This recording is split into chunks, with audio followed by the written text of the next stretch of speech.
2019 Toyota Corolla in-car review.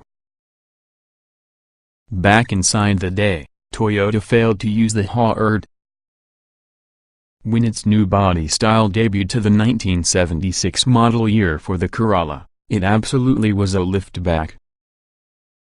But that had been almost 43 in years past, when new oceans boiled using the first stirrings of amoebic life. Today, Toyota has matured beyond euphemisms and embraced reality. Here is the 2019 Toyota Corolla Hatchback. The good points of 2019 Toyota Corolla M.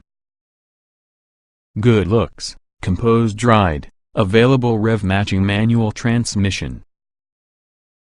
The bad points of 2019 Toyota Corolla M. Not especially powerful, less roomy since the sedan. Not crossing over. Jack a hatchback on its suspension, start being active. Wheels and tires that appear to be tough, and also the result is really a crossover. But Toyota has resisted that temptation, at the very least with this newest Corolla. The same cannot be said for Ford and its particular next-gen Focus. It's a hatchback inside purest Volkswagen Golf sense the word, a front-wheel drive box with four wheels arranged toward the corners, just what it appears being. Sold because the Auris in Europe, it's not sporty, it's not luxurious, but it's pretty good looking. Toyota is putting big, toothy grills on everything commemorate, plus the Corolla hatchback gets one, too. But as toothy Toyota grills go, that is among the best in the breed. There's a demarcation involving the upper and lower portions that offers the front end an exclusive face that's style of blunt. But blunt looks like it's the new sleek. The tail is more preferable. It's a shapely rump which has a liftgate created from polymer resin compound which is framed by LED taillights.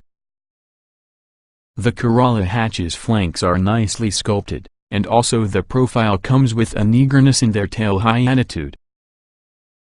Exciting? Let's not go that far. Beneath the wrapper is Toyota's now ubiquitous new platform, the Toyota New Global Architecture TNGA, which underpins practically all Toyota's new cars and crossovers. While the TNGA is flexible enough to support everything from the Prius to the revolutionary Avalon and RAV4, it's a normal front drive structure that has a pair of struts providing strength to the nose and also a multi-link independent suspension supporting the tail. The 103.9-inch wheelbase is often a scant 0.1 inch longer than a Golf's, as you move the 169.9-inch overall length stretches 2.4 inches beyond that in the VW. The Corolla hatchback's wheelbase, and this is 1.5 inches more than that on the Sun Refugee Corolla it replaces from the Toyota lineup. Size-wise, the Corolla hatch meets your needs there alongside your competitors. Trick transmissions. Toyota calls the modern 2.0-liter inline four from the Corolla hatchback dynamic force. Alas, at 168 horsepower it's not too dynamic nor that forceful. For the time being, Toyota is one in the few businesses that hasn't gone all in on turbocharged engines. Still, this twin-cam 16-valve engine is up to around date with variable valve timing and Toyota's D4S system that combines both direct and port fuel injection systems.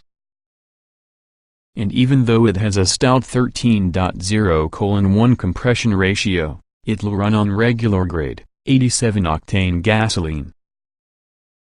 The 168 horsepower is fully 31 horses superior to the 1.8-liter engine used inside former Corolla M and just 2 behind the 170 horsepower turbocharged 1.8-liter inside Golf. That's deceptive, though, considering that the VW's engine incorporates a thick advantage in torque production. The Corollas peaks at 151 lb-ft at 4,800 revolutions per minute. Even though the Golf's power plant is rated at 199 lb-ft, your total arriving way down at 1,600 revolutions per minute. In a way, Toyota's dedication to natural aspiration is admirable, but modern turbocharged engines simply provide more thrust. Both manual and automatic gearboxes are offered inside Corolla Hatch. The manual can be a sweet shifting 6-speed with 4th gear, nearly a principal drive at 1.025:1 and both 5th and 6th being overdrives. The cool bit here can be a rev matching feature that controls engine speeds during both upshifts and downshifts to lessen transitions between gears. In limited exposure throughout this introductory drive, that it was an impressive system. The automatic is definitely an interesting twist for the continuously variable transmission CVT. Its low range is roofed by a first gear that's an authentic, physical, toothed 3.377-to-1 thing.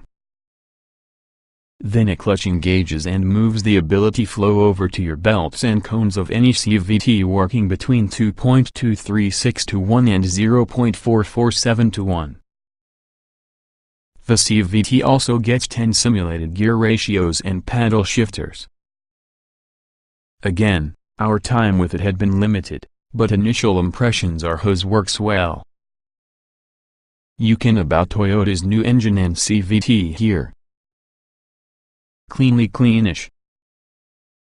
Competing on the most price-sensitive end in the market, Toyota couldn't afford to splurge around the interior pieces.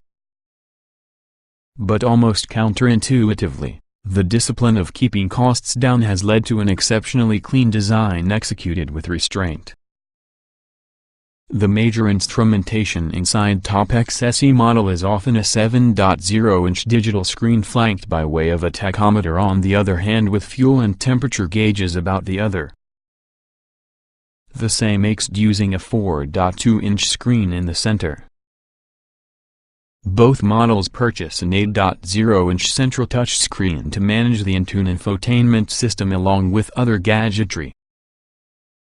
Apple CarPlay is finally easily obtainable in the Toyota, although Android Auto remains an issue. Even in base say trim, leading seats are shaped and manually adjustable 6 ways. In the fancier XSE, the seats are covered in leather and fabric, and also the fronts are heated and give 8-way power adjustment for your driver. The rear seat both in is split to fold 6040. While the accommodations beforehand are swank with a class, a corner compartment is less generous. Unlike the outgoing Corolla sedan, containing extraordinary rear legroom for just a compact, the hatch is a lot more intimate, along the lines from the Golf. If keeping the Uber customers happy is exactly what matters, you really should get the current sedan or hold out to the new one that has yet to debut right now. Drives like a Corolla. Toyota is finally receiving the hang of electrically assisted power steering, as well as the Corolla Hatchback's sensitive and quick system reflects that. This is really a composed small car that rides well, communicates accurately with all the driver through its leather-covered tire, and is particularly barely powerful enough to become entertaining. The last Corolla M we tested, which has been equipped that has a CVT, traipsed from 0 to 60 miles per hour within a languid 9.1 seconds. The new Corolla Hatch must be about a half-second quicker than that, and even better using the 6-speed manual transmission. EPAS will still be pending, nevertheless they should no less than match the outgoing M's 27 miles per gallon inside the city and 35 for the highway. There's potential in this particular car that is still potential. The TNGA platform is flexible enough to take all-wheel drive, plus a turbocharged version from the 2.0-liter engine might be zesty. Yeah, it's merely a dream. But if you're about to dream, dream big. As it truly is, the modern Corolla hatchback has attractive styling, a great ride, and Toyota's good reputation for quality choosing it. Prices should bracket the $20,000 mark, with all the say being slightly less as well as the XSE more. And if it doesn't sell well, maybe Toyota could try calling it a liftback.